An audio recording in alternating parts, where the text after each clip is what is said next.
Morning. आज का भी टॉपिक हमारा कैलेंडर का ही है और कैलेंडर में मंथ बेस्ड पर बनने वाले जितने भी प्रॉब्लम हैं आज हम लोग वो देखेंगे। मैं कैटेगरियल आपको बता रहा हूँ। एक दिन मैंने आपको पूरे कैलेंडर को कोई भी डेट निकालना सिखाया था। एक वीडियो मैंने डेट ऑफ बर्थ निकालना भी बताया था और एक वीडियो पर मैंने आपको प्रैक्टिस भी कराया था और एक वीडियो जो इसके पहले वाला था वो ईयर पर बनने वाले प्रॉब्लम थे। ईयर पर बनने वाला अगर कोई भी प्रॉब्लम है उसको सॉल्व करना है तो आप कैसे करोगे? उसको भी कर सकते हो बहुत ईज़ी से।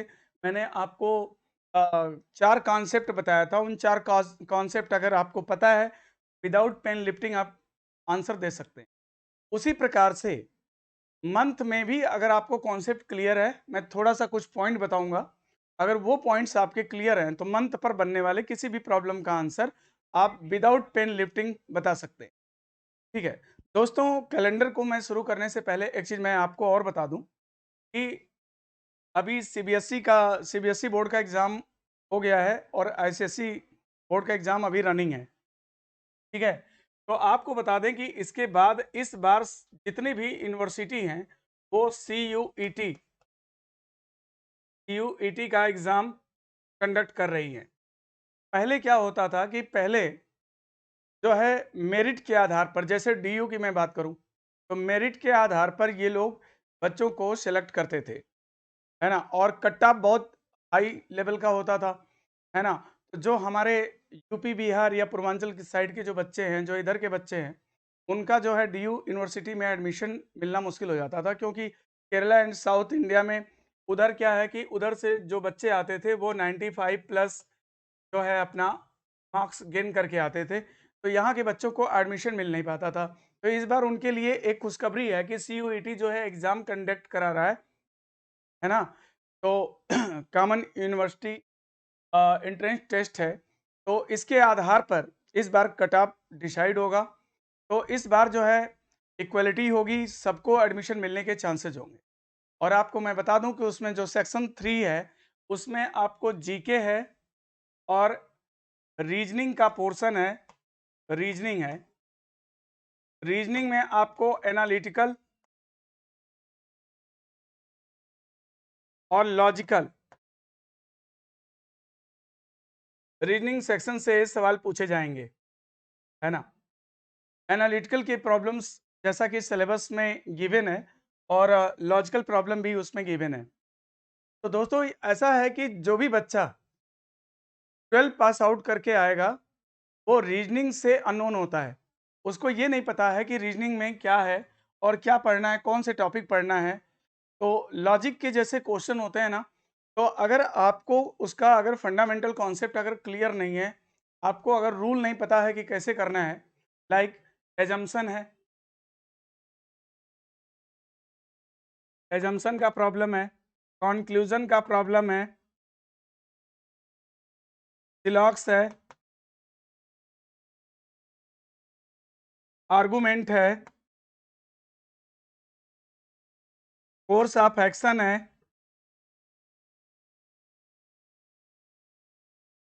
कोर्स ऑफ एक्शन है, काज एंड इफेक्ट है। ये सारे जो है लॉजिकल चैप्टर हैं। इनसे बनने वाले प्रॉब्लम्स को करने के लिए फंडामेंटल कॉन्सेप्ट आपका बिल्कुल क्लियर होना चाहिए, जो कि 12 पास आउट बच्चे को बिल्कुल पता नहीं है कि इसको कैसे करेंगे। एनालिटिकल रीजनिंग है। एनालिटिकल की अगर बात करें तो फैमिली बेस्ड पजल है, family based puzzle, ranking, ranking है, डाइस का सवाल है, क्यूब का सवाल है, क्लॉक का सवाल है और इसमें आपको मशीन इनपुट का सवाल है, इनइक्वालिटीज का सवाल है, डेटा सफिशिएंसी का प्रॉब्लम है। तो ये जितने चैप्टर्स हैं और सबसे ज़्यादा इंपॉर्टेंट मैं बता दूं कि letter series, number series, number matrix, ये सब जो प्रॉब्लम्स हैं ये आपके एंट्रेंस टेस्ट में पूछे जाएंगे। तो 12 पास आउट बच्चा जो है कभी भी वो 12 तक जो भी स्कूलिंग करके आ रहा है, कॉलेज करके आ रहा है, तो बिल्कुल रीजनिंग के बारे में कुछ भी पता नहीं है। ठीक है? तो इस सेक्शन में जाहिर सी बात है कि जो बच्चे अपना पढ़ के आएंगे, जिनको पता होगा, वो ऑब्वियस सी बात है कि उनका जो मार्क्स है वो हाई लेवल पर गेन करेंगे। ठीक है, जो अन्य बच्चों के लिए बहुत बड़ा चैलेंज होगा। तो अभी मैं इसके लिए आपको बता दूं कि मेरा ऑफलाइन जो फिजिकल क्लास है, फिजिकल क्लास अगर करना चाहते हैं, ऑनलाइन तो मान लीजिए अवेलेबल है, कोर्स अवेलेबल रहता है, लोग परचेज करके करते हैं, लेकिन अगर फिजिकल क्लास करना चाहते हैं तो मेरा अभी लेटेस्ट बैच जो है चालू हुआ है, और बिल्कुल अभी फर्स्ट चैप्टर ही उसमें कंप्लीट कराया गया है, एक चैप्टर उसमें कंप्लीट हुआ है। तो जो अभी एडमिशन रनिंग है, जो भी बच्चा अगर ये सब चैप्टर्स पढ़ना चाहता है, जो भी एंट्रेंस एग्जाम को देना चाहता है, क्वालिफाई करना चाहता है, अच्छा मार्क्स गेन करना चाहता है, वो जो है अभी भी संदेश एकेडमी में आकर के अपना सीट जो है एनरोल करा सकता है, अपना प्लेस ले सकता है। तो ये इन्फॉर्मेशन थी उन बच्चों के लिए जो 12 पास आउट हो रहे हैं और जिनको की कॉमन यूनिवर्सिटी एंट्रेंस टेस्ट देना है, वो लोग जो है यहाँ पर संपर्क कर सकते हैं, उनका हेल्प किया जा सकता है। ठीक है, अब इसके बाद हम आप आज आपको कैलेंडर के बारे में बताएंगे, और कैलेंडर में मंथ बेस्ड जो प्रॉब्लम है उसको कैसे सॉल्व करेंगे, आज उसकी चर्चा हम लोग करेंगे। सबसे पहले मैं आपको प्रॉब्लम लिखूंगा, और प्रॉब्लम लिखने के बाद फिर हम लोग आगे बढ़ेंगे। ठीक है, तो चलो अभी थोड़ा सा देख लें कि कौन कौन बच्चे आ गए हैं जो कि इस समय अवेलेबल हैं। ठीक है, जो बच्चे इस समय अवेलेबल हैं उनसे थोड़ा सा मुलाकात कर लिया जाए, फिर इसके बाद जो है मैं प्रॉब्लम को नोट करता हूँ और फिर आपको बताता हूँ कि विदाउट पेन लिफ्टिंग प्रॉब्लम कैसे सॉल्व करेंगे। आज का जो सबसे पहले गुड मॉर्निंग है वो हैं शिवांगी, गुड मॉर्निंग। और इसके बाद हैं game expo technical channel, hi. Shivam Mishra good morning, Akash Singh good morning, Krishnakant Yadav hello, Shivangi good morning, Aarohi good morning. ठीक है, तो चलिए अभी मैं सबको गुड मॉर्निंग बोलता हूँ, जितने भी बच्चे हैं मेरी तरफ से सबके लिए गुड मॉर्निंग है। और अब आगे का क्वेश्चन लिखा जाए और आगे पढ़ाई चालू किया जाए। इधर 2-3 दिन जो है क्लास ऑफ था, ईद के वजह से 2 दिन की छुट्टी थी, तो इधर क्लासेज नहीं चल पाए हैं। तो चलिए आज से फिर हम लोग शुरू करते हैं। ठीक है, आज से कंटिन्यू करते हैं और धीरे धीरे करके चैप्टर्स और भी आते जाएंगे। तो चलो, मंथ बेस्ड प्रॉब्लम मैं आपको बताता हूं कि मंथ पर आधारित प्रॉब्लम को कैसे सॉल्व करोगे आप। ठीक है, जैसे क्वेश्चन कैसे पूछेगा, क्वेश्चन कैसे पूछेगा देखो, पहला क्वेश्चन है कि किसी भी ऑर्डिनरी ईयर में, किसी भी साधारण वर्ष में, साधारण वर्ष में कौन से 3 महीने, कौन से 3 महीने समान कैलेंडर वाले होंगे।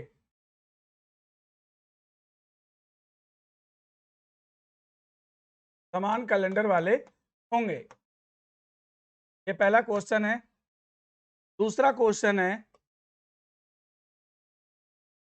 किसी भी लीप वर्ष में,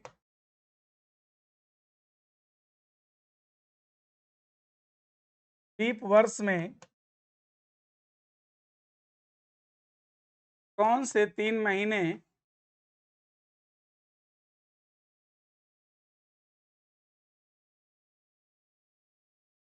समान कैलेंडर वाले होंगे।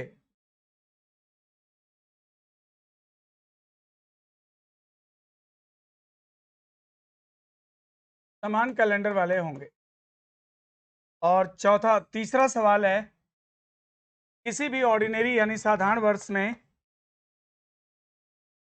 किसी भी साधारण वर्ष में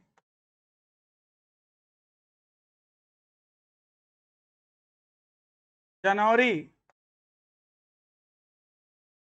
के समान कौन सा महीना होगा। और चौथा सवाल है किसी भी लीप वर्ष में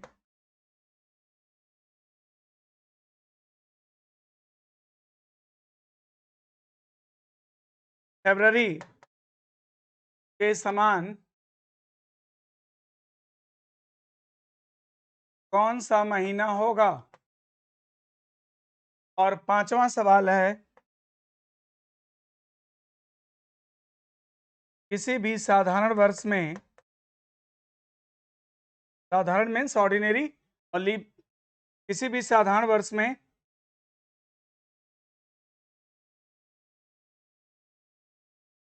जून के समान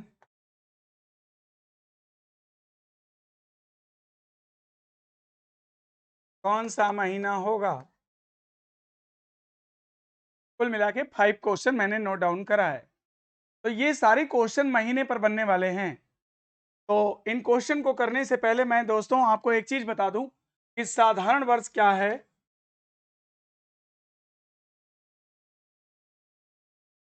और लीप ईयर क्या है। साधारण वर्ष और लीप ईयर क्या है? तो the year which is divisible by 4 is called leap year. जो सन 4 से कट जाता है, जैसे कोई भी वर्ष ले लो, जैसे 2016, अगर इसका दहाई का अंक यानी 10 प्लेस का अंक जो है, दहाई का अंक अगर 4 से डिविजिबल है, संख्या चाहे जितनी बड़ी हो 4 से कट जाती है, तो दहाई का अंक अगर 4 से कटता है तो समझ लो लीप ईयर है। और इसमें जो फरवरी का मंथ होगा वो 29 का होगा, 29।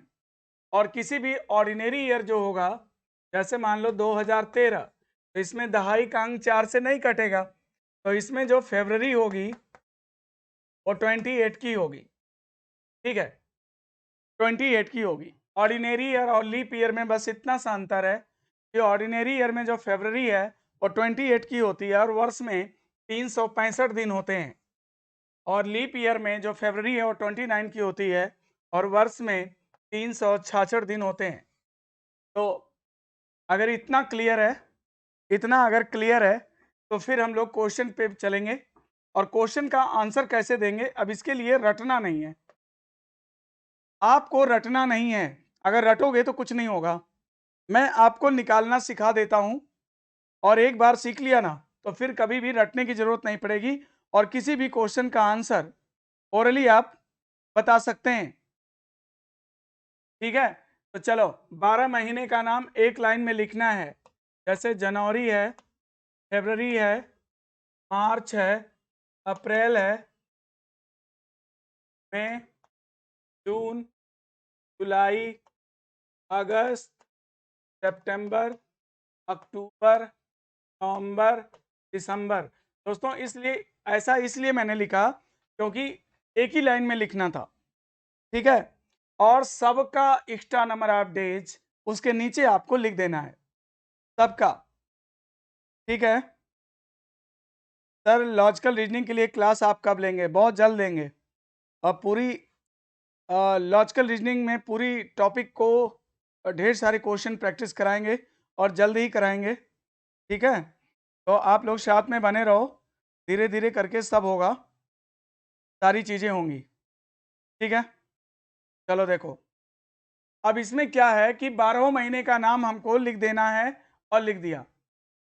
अब देखो, जनवरी में 31 की होती है। एक चीज मैं आपको बता दूं कि 4 ही महीना होता है जो 30 का होता है। फरवरी एक्सेप्शन है, अगर ऑर्डिनरी ईयर है तो 28 की होगी, और लीप ईयर है तो 29 की होगी, है ना। तो बाकी जून, नवंबर, अप्रैल, सितंबर, दोस्तों खाली आपको क्या याद करना है? जून, नवंबर, अप्रैल, अप्रैल, सितंबर, खाली ये आपको 4 महीना याद रखना है। यही 4 महीना जो है मंथ ऑफ द 30 होते हैं। इसके अलावा फरवरी एक्सेप्शन है, डिपेंड करेगा वर्ष ऑर्डिनरी है कि लीप है। वर्ष ऑर्डिनरी है कि लीप है? ऑर्डिनरी ईयर है फरवरी 28 और लीप ईयर है तो फरवरी 29। ठीक है, इसके अलावा जो भी महीना होता है ना, इसके अलावा जो भी महीना होता है, जनवरी, मार्च, मई, जुलाई, ठीक है, अगस्त, ठीक है, और अक्टूबर, दिसंबर, इसके अलावा जितने भी महीने हैं ना सब 31 के होते हैं। कितने के होते हैं? 31 के होते हैं। तो 4 महीना बस आप याद कर लो, जून, नवंबर, अप्रैल, सितंबर, ठीक है, 30 का होता है फरवरी एक्सेप्शन है, 28 या 29 की होगी, बाकी जितने भी महीने हैं वो 31 के होते हैं। अगर इतना आपको पता है तो इसके बाद अब हम लोग जो है अपने ट्रिक्स की ओर चलेंगे कि हम जल्दी से प्रॉब्लम को कैसे बना सकते हैं। सुनो, जो भी महीना 31 का है ना, उसमें 7 का भाग दोगे ना तो रिमाइंडर हमेशा 3 आएगा। ठीक है, डिजिट कोई जब तक बड़ी होती है 7 से 7 का डिवाइड करके उसे छोटा करके लिखना है। तो 31 में 7 का भाग दोगे तो रिमाइंडर 3 आएगा। फरवरी जो है 28 या 29 होती है, 28 में 7 का भाग दोगे रिमाइंडर 0, 29 है तो 1 बचेगा। मार्च में 3, अप्रैल में 2, मई में 3 आएगा, जून में 2 आएगा, जुलाई 3, अगस्त 3, सितंबर 2, अक्टूबर 3, नवंबर 2, दिसंबर। दोस्तों आपको क्या करना है कि सारे महीने को एक लाइन में लिख लेना है और उसके रिमाइंडर को नीचे लिख लेना है। ठीक है, रिमाइंडर को नीचे लिख लेना है। तो अब क्या करेंगे, अब क्या करेंगे, अब जो है ऑर्डिनरी और लीप को मैं क्लासिफाइड कर देता हूं और ऑर्डिनरी और लीप दोनों का निकालेंगे। एक साइड में मैं लिख लेता हूं कि ऑर्डिनरी, ऑर्डिनरी, और एक साइड में लिखता हूं लीप ईयर। अगर देखो, ऑर्डिनरी और लीप का बस इतना ही अंतर है, ऑर्डिनरी ईयर है तो रिमाइंडर यहां पर 0 काउंट किया जाएगा और लीप ईयर है तो रिमाइंडर यहां पर 1 काउंट किया जाएगा। ठीक है ना, तो ये चीज मैंने लिख लिया।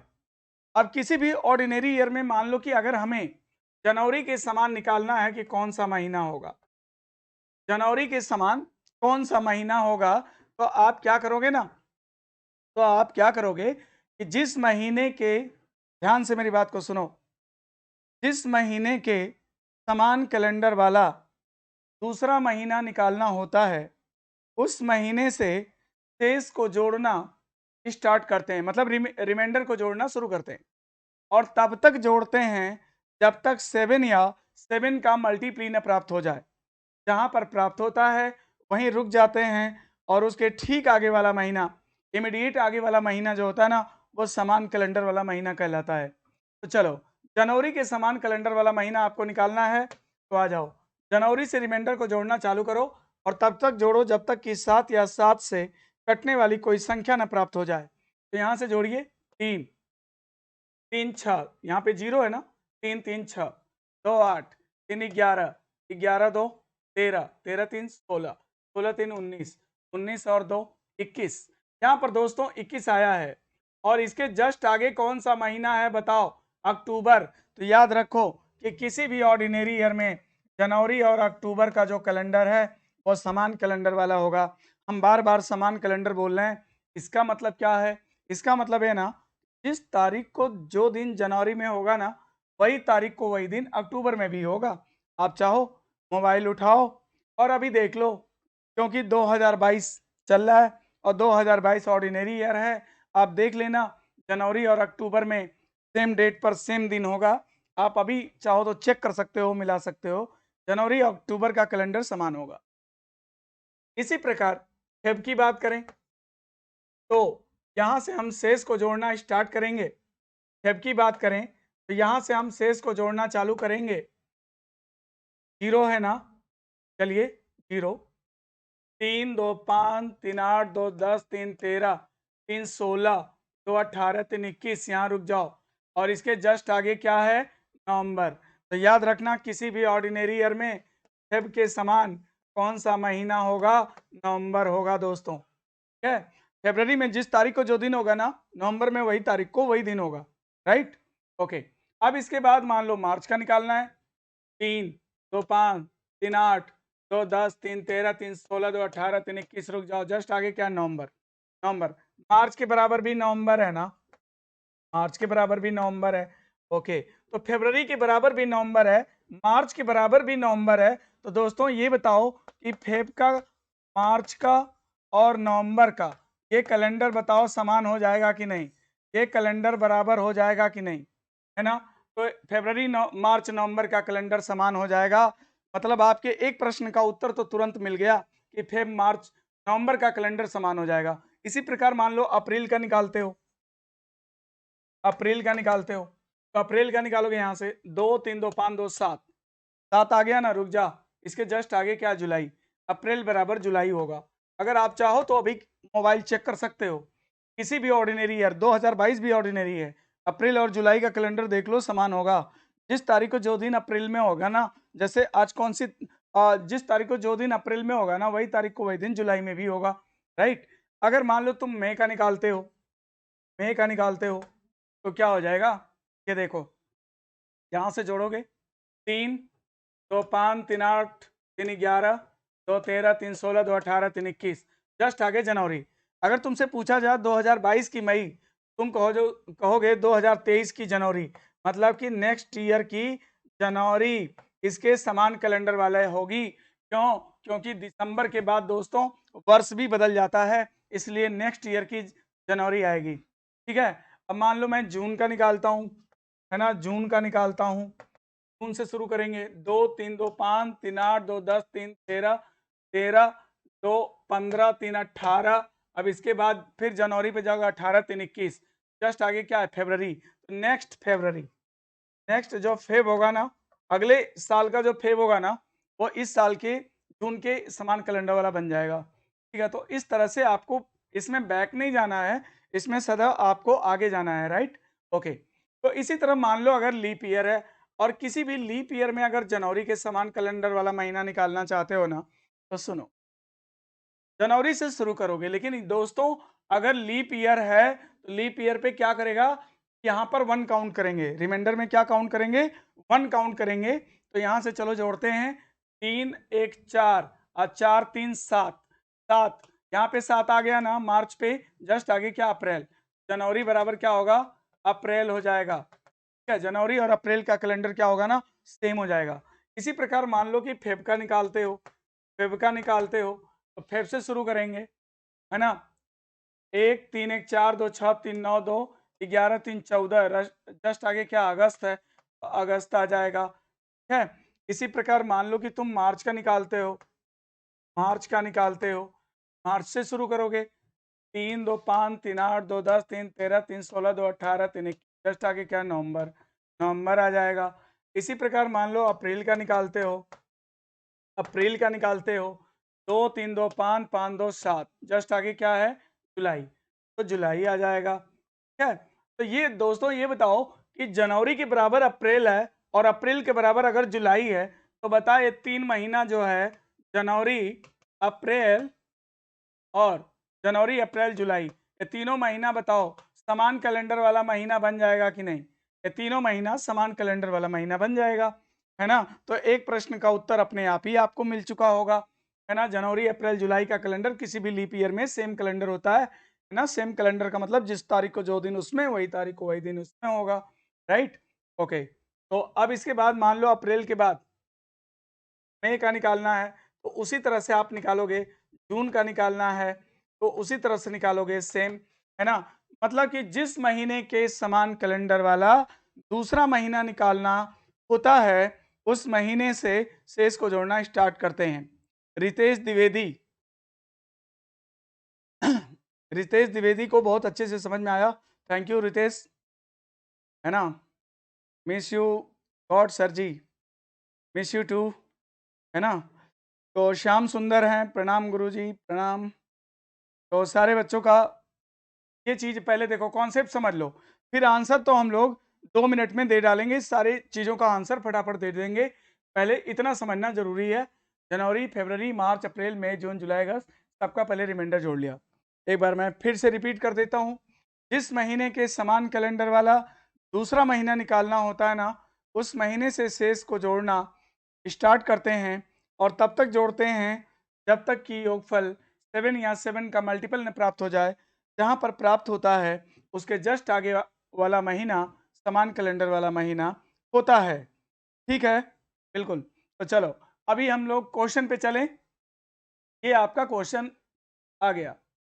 पहला सवाल क्या था, किसी भी साधारण वर्ष में, ऑर्डिनरी ईयर में, कौन से 3 महीने, विच ऑफ द 3 मंथ समान कैलेंडर वाले होंगे, है ना, हैव ए इक्वल कैलेंडर। इनके पास इक्वल कैलेंडर होगा, तो बताओ कौन से 3 महीने होंगे। साधारण वर्ष में देखो जाके, साधारण वर्ष में देखो कौन से 3 महीने हैं जो समान कैलेंडर वाले हैं। ऑर्डिनरी ईयर तुम्हारा ये है, और कौन से 3 महीने जो समान कैलेंडर वाले हैं बताओ? फरवरी, मार्च, नवंबर, है ना भाई? फरवरी, मार्च, नवंबर। फरवरी, मार्च, नवंबर बिल्कुल करेक्ट आंसर है। किसी भी ऑर्डिनरी ईयर में फरवरी, मार्च, नवंबर का कैलेंडर समान होगा। किसी भी ऑर्डिनरी ईयर में फरवरी, मार्च, नवंबर का कैलेंडर समान होगा। पहले सवाल का मैं आंसर लिख दूं, फरवरी, मार्च, नवंबर, इनका कैलेंडर समान होगा। ठीक, तो पहला सवाल क्लियर हो गया, सबको क्लियर हो गया ना? मैंने निकालना आपको सिखा दिया, और एक बार निकालना सीख गया ना तो जिंदगी में कभी नहीं भूलेगा, लाइफ टाइम में रहेगा। ठीक है, और रटना नहीं है बिल्कुल, रटी हुई चीज़ें कभी भी एग्जाम में परफॉर्म नहीं कर पाओगे। हाँ, एग्जाम देते ही सब कुछ खत्म हो जाता है ना? तो चलो, एग्जाम का जो प्रेशर आता है ना तो रटी हुई बातें भूल जाती हैं, वहाँ पर जो कॉन्सेप्ट रहता है ना वहीं पे आ जाते हो। ठीक है, चलो अब दूसरा सवाल देखें। किसी भी लीप वर्ष में कौन से 3 महीने समान कैलेंडर वाले होंगे? तो लीप वर्ष की बात करता है, किसी भी लीप वर्ष में कौन से 3 महीने समान कैलेंडर वाले होंगे? दोस्तों लीप ईयर ये है, और इसमें कौन से 3 महीने समान कैलेंडर वाले हैं? जनवरी, अप्रैल, जुलाई। जनवरी, अप्रैल, जुलाई बिल्कुल करेक्ट अमन कुमार, जनवरी, अप्रैल, जुलाई, है ना? सर क्लास प्लीज रोज लिया करो। बेटा रोज ही क्लास चलती है, क्लास मैं रोज ही लेता हूँ। 2 दिन के लिए पूरी कोचिंग जो है क्लोज की गई थी, ये ईद के फेस्टिवल को देखते हुए। तो अब आज से जो है क्लास कंटिन्यू रहेगी। आप लोग डेली इस टाइम प्रेजेंट हो जाया करिए, ठीक है? 9:30 बजे तक आप लोग आ जाया करिए, ठीक है? जनवरी, अप्रैल, जुलाई, जनवरी, अप्रैल, जुलाई, किसी भी लीप वर्ष में 3 महीने का कैलेंडर समान होगा। बिल्कुल सही है। चलो अभी इसके बाद क्या है, अगले सवाल पे चलें। क्या है? तो दूसरे सवाल का आंसर मैं लिख दूं, जनवरी, अप्रैल और जुलाई। जनवरी, अप्रैल, जुलाई, ये दूसरे सवाल का आंसर भी मैंने लिख दिया, जनवरी, अप्रैल, जुलाई। ठीक है ना? ओके, अब तीसरे सवाल पे चलो। तीसरा सवाल क्या है? किसी भी साधारण वर्ष में जनवरी के समान क्या होगा? दोस्तों साधारण वर्ष में जनवरी के समान क्या होगा? चलो देखो, साधारण वर्ष में जनवरी के समान क्या लिखा हुआ है? अक्टूबर। जनवरी के समान क्या होगा? अक्टूबर। किसी भी ऑर्डिनरी ईयर में जनवरी के समान अक्टूबर होता है। ठीक है, विवेक यादव अक्टूबर, सोनू पटेल अक्टूबर, अमन कुमार अक्टूबर, सबका अक्टूबर आंसर है, वेरी गुड, है ना? किसी भी ऑर्डिनरी ईयर में जनवरी के समान कौन सा महीना होता है दोस्तों? अक्टूबर। बोलो करेक्ट है ना? अक्टूबर। तो चलो अब अगले सवाल पे चलते हैं। क्या है अगले सवाल पे? आ जाओ फटाफट जल्दी से। ये है, किसी भी साधारण वर्ष में जनवरी के समान, तो यहाँ मैं लिख देता हूँ अक्टूबर। जनवरी के समान क्या होगा? अक्टूबर होगा। ठीक है, अगला सवाल है, किसी भी लीप वर्ष में फेब के समान क्या होगा? किसी भी लीप वर्ष में फेब के समान क्या होगा? तो लीप ईयर में आओ और बताओ, फेब के समान कौन सा महीना है? अगस्त। किसी भी लीप ईयर में फरवरी के समान कौन सा महीना होगा? फटाफट बताओ जल्दी से। अगस्त। किसी भी लीप ईयर में फरवरी के समान कौन सा महीना होगा? अगस्त, राइट? अगस्त। देखो ना यहाँ पे, फेब के समान कौन सा महीना? अगस्त है ना? अगस्त। किसी भी लीप ईयर में आप देखोगे ना तो फरवरी के समान कौन सा महीना होगा? अगस्त, राइट? ओके, अब आइए अगले सवाल पे चलते हैं। ये अब आपका सवाल है, इस सवाल का मैं आंसर लिख दूं, फरवरी के समान क्या हो जाएगा? अगस्त हो जाएगा दोस्तों। ठीक है, चलो अब लास्ट वाला क्वेश्चन ये है, किसी साधारण वर्ष में जून के समान क्या होगा? तो जून के समान देखना है, आ जाओ जून पे चलते हैं। तो जून के समान नेक्स्ट ईयर की फेब होगी। किसी भी साधारण वर्ष में जून के समान कौन सा होगा? Next Feb. मतलब कि दिसंबर के बाद जो है वर्ष भी बदल जाता है, तो नेक्स्ट ईयर की जो फरवरी होगी, फेब होगा, वो जो है प्रीवियस ईयर के जैन के समान होगा। ठीक है, ये आपका आंसर हो जाएगा। तो इस प्रकार आज मैंने आपको एक छोटा सा कॉन्सेप्ट बताया है कि कैलेंडर में महीने पर अगर बनने वाला कोई सवाल आता है दोस्तों, इसी प्रकार मैंने ईयर पे क्वेश्चन करा दिया है। विदाउट पेन लिफ्टिंग हम किसी भी क्वेश्चन का आंसर दे सकते हैं, चाहे वो ईयर पे पूछा जाए, चाहे वो मंथ पे पूछा जाए। इसका जो जो मेरा प्रीवियस लेक्चर था उसमें मैंने आपको ईयर पर बनने वाले सारे प्रॉब्लम को बताया था, और आज मैंने मंथ पर बनने वाले एग्जाम में मंथ पर पूछे जाने वाले प्रॉब्लम के बारे में बताया है। और इस प्रकार से आपको कैलेंडर का कोई भी सवाल दिया जाता है तो आप लगा सकते हैं, वर्ष पे आधारित सवाल बता सकते हैं, महीना पर आधारित सवाल बता सकते हैं, सेंचुरी पर भी मैं बता दूंगा कि सेंचुरी वाले जो सवाल होंगे उसको कैसे करोगे। और फिर the day after before, the after and before पर आधारित जो सवाल होते हैं वो भी आपको कॉन्सेप्ट में बता दूंगा कि आफ्टर और बिफोर पर जो क्वेश्चन पूछे जाते हैं उनके प्रश्नों का उत्तर आप विदाउट पेन लिफ्टिंग कैसे करोगे, राइट। तो एक एक चैप्टर क्लियर करते चलिए, है ना, कूदने से कोई फायदा नहीं है। आज नॉन वर्बल एक पढ़ा दूं, कल मैं ब्लड रिलेशन पढ़ा दूं, एक दिन कैलेंडर का पढ़ा दूं, तो इससे आपको कोई बेनिफिट नहीं मिल पाएगा। सो जो चीज़ आप पढ़िए कम से कम वहाँ पर आपका जो है पूरी तरह से फंडामेंटल क्लियर हो जाए ताकि आप एग्जाम में अच्छा कर सको, है ना। मेरी गुड विशेष आपके हमेशा साथ हैं। और इसी के साथ आज बस इतना ही रखते हैं। कल से आप अब क्लास आज से स्टार्ट हो चुकी है, तो आप लोग कल से जो है सब लोग प्रेजेंट हो जाया करिए टाइमली 9:30 बजे। और अपने दोस्तों को भी अधिक से अधिक शेयर कर दिया करो कि सब लोग जो है टाइमली प्रेजेंट हो जाया करें ताकि आगे का हम लोग फिर चलें, ठीक है ना। ओके ओके, ठीक है, थैंक यू।